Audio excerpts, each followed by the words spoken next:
Hi, I'm Terrell Turner, the host of the Law and Finance Show. And today we have a great guest on, Olga Mack, who is the best way I can put it is she is at the intersection of the amazing things that are happening within law, processes, and technology. So you definitely want to tune in for today's episode.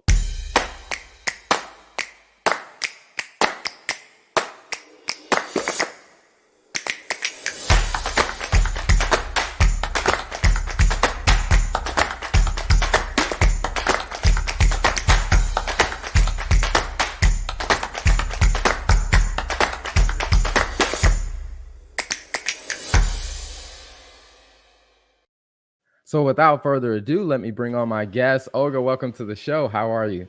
I am great. Hello, Terrell. Hello, everyone. It's fantastic to be here. Thank you for inviting me. Absolutely, absolutely. Now, I'm very interested to hop in, to that conversation about, technology, processes, and, the legal industry. But before we jump into the details of that, tell us a little bit about your background. Today, I'm building the future of law. I think it's an important industry. Law is the way you scale justice. So I'm a strong advocate and believer in law. I grew up in a place that may not have necessarily always believed in that. So I think I have a very important mission. And I've been doing it on and off for basically the last 15 years or so. I have not always done it full time. And before I came to do it full time, I started out as a tech lawyer by design. I went to law school because I saw the importance of technology, and continued on traditional paths for about 15 years. I was at a big law as an IP litigator. At some point, I joined a big company called Visa Inc. as a corporate lawyer. And then I ran away with a circus called startups and have been building other industries, working with agile companies and seeing basically further transformation, and proudly have been working in SaaS, data, AI, ML, and blockchain well before those industries have been cool. Awesome. Now, one of the things I'm curious about is, as you kind of talked about, your kind of your journey through when you entered into the space and where things are now. I mean, I would say from your perspective, did it surprise you to see the rapid change in technology and the capabilities of technology as you kind of like lived the experiences through your career? I think the biggest surprise for me was, I was born in Ukraine, spent time in other places, consider myself Ukrainian. I grew up in a sort of middle class family where the question of whether I would even go to college, let alone law school, was like a real question, because it was, I'm not sure my parents would have been able to afford it, even despite the fact that I was the only child. So when I was 12, 13, we immigrated to United States, and I was fortunate and lucky enough to land in San Francisco Bay Area in Silicon Valley. And, I call it a candy land.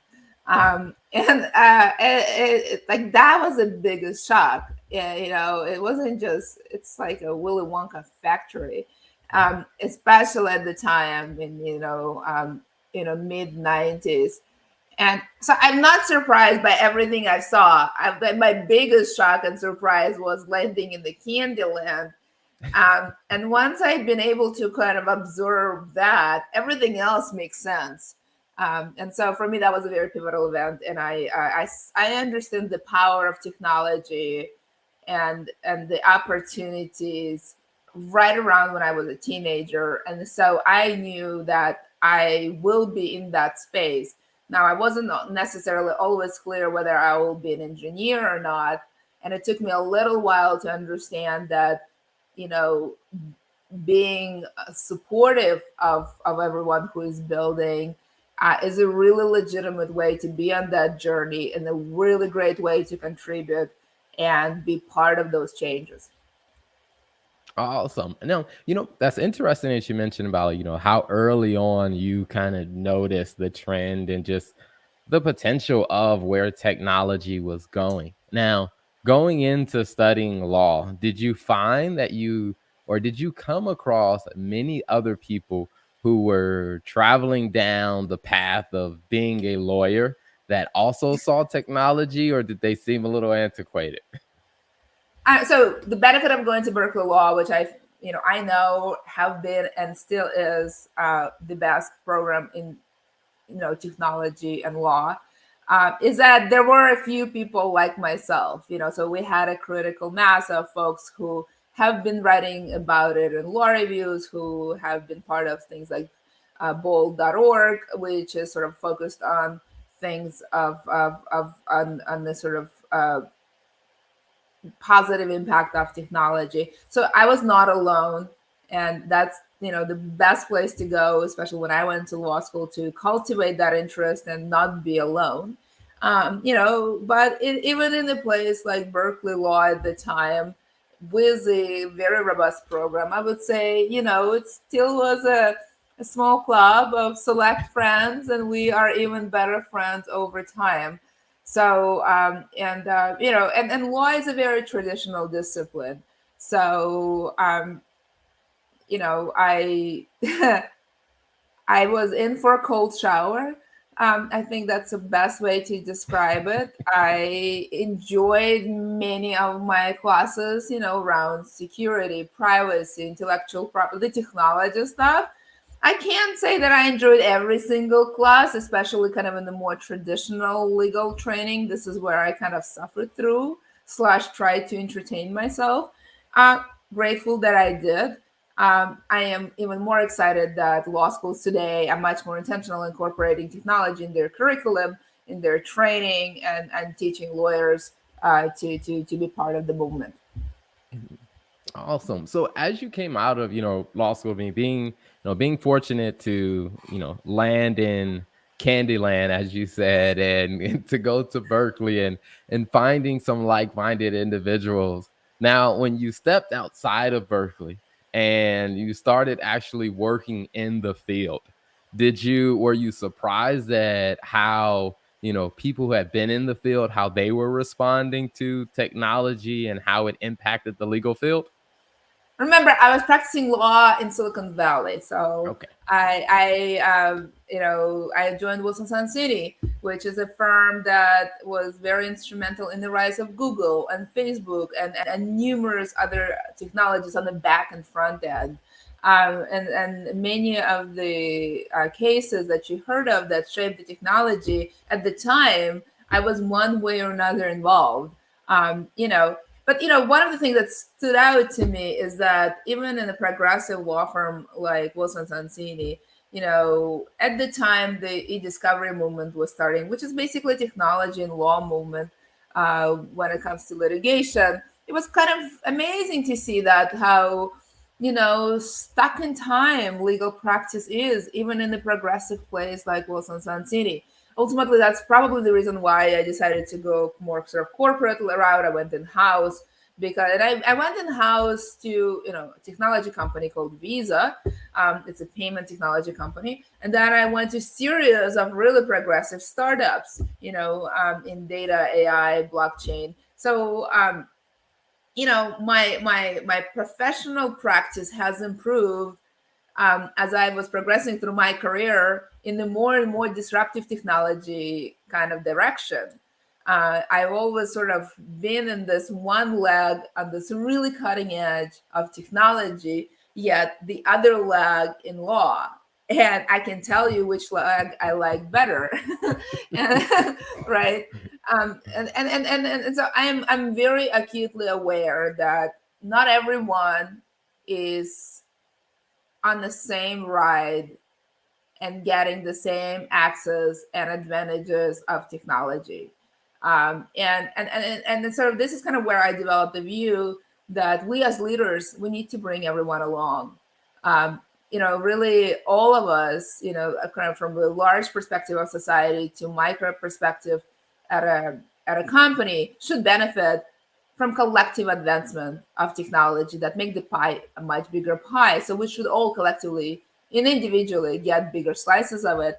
And so I see a law as a very important way to make sure that we are including everyone on this journey, and that really, because it's such an important benefit that technology provides to all, that we as leaders need to make sure that folks have access to it, they have education, they have the skills, they have opportunities to really kind of get a bigger piece of the slide of the pie. Awesome, awesome. Now you mentioned about blockchain.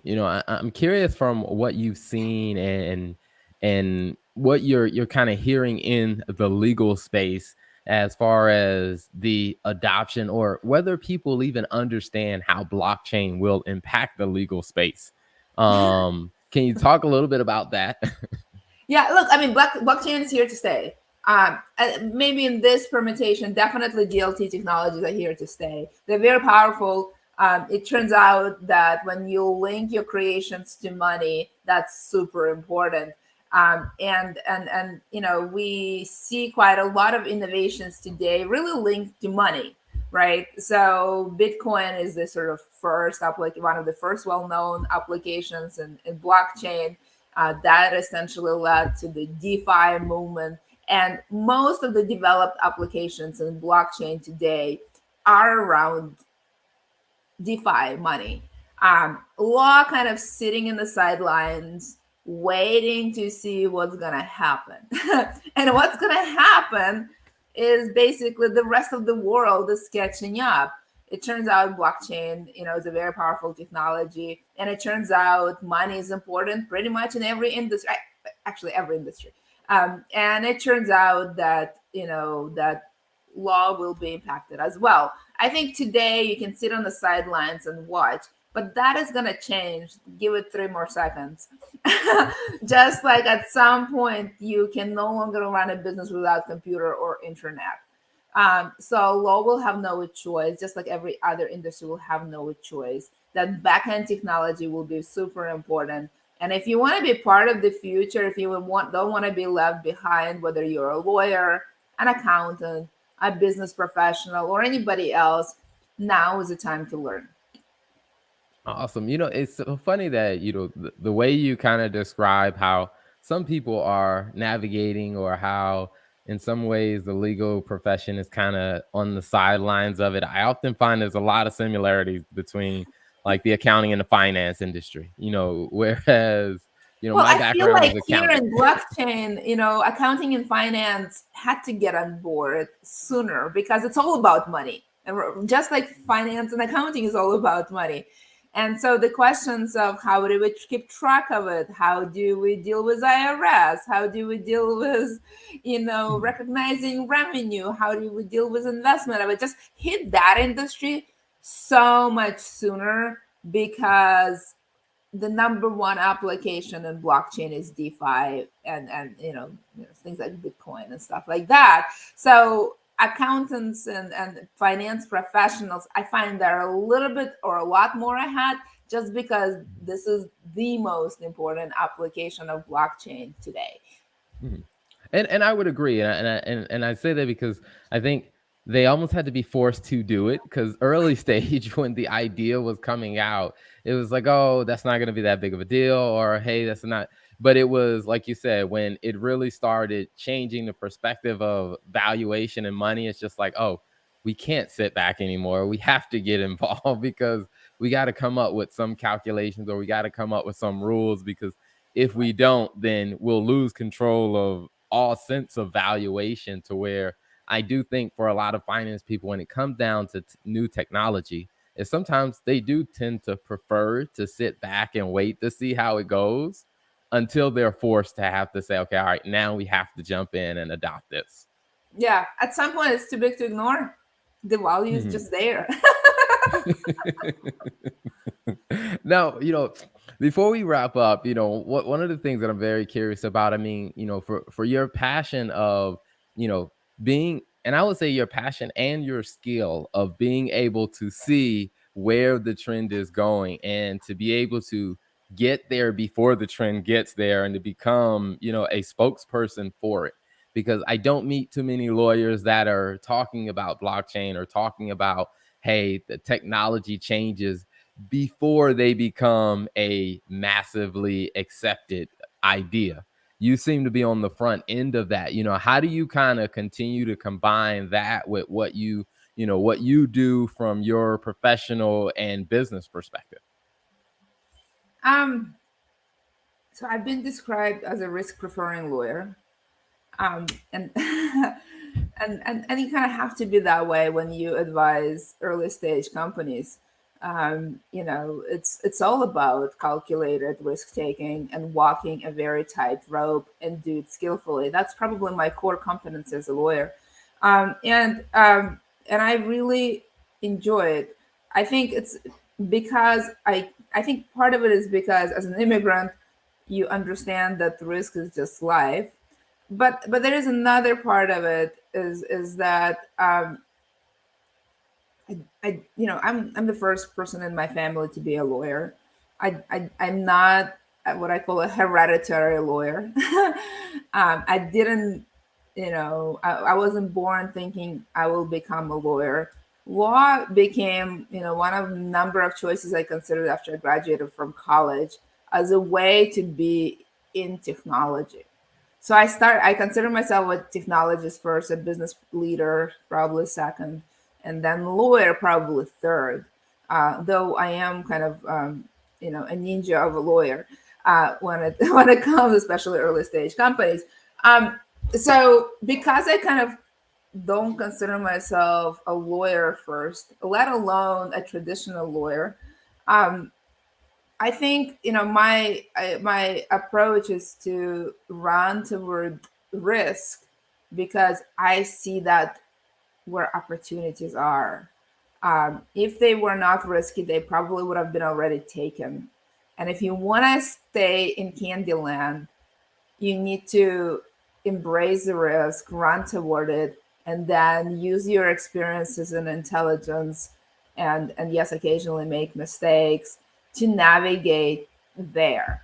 And and and and and, and I think that that conception of the world of start with technology and then business leadership and then understand that there is a relationship between law influencing business, but then business will change the law, that it's a symbiotic relationship, and you can ride both wave of, hey, we're dealing with this law, but now let's change the law.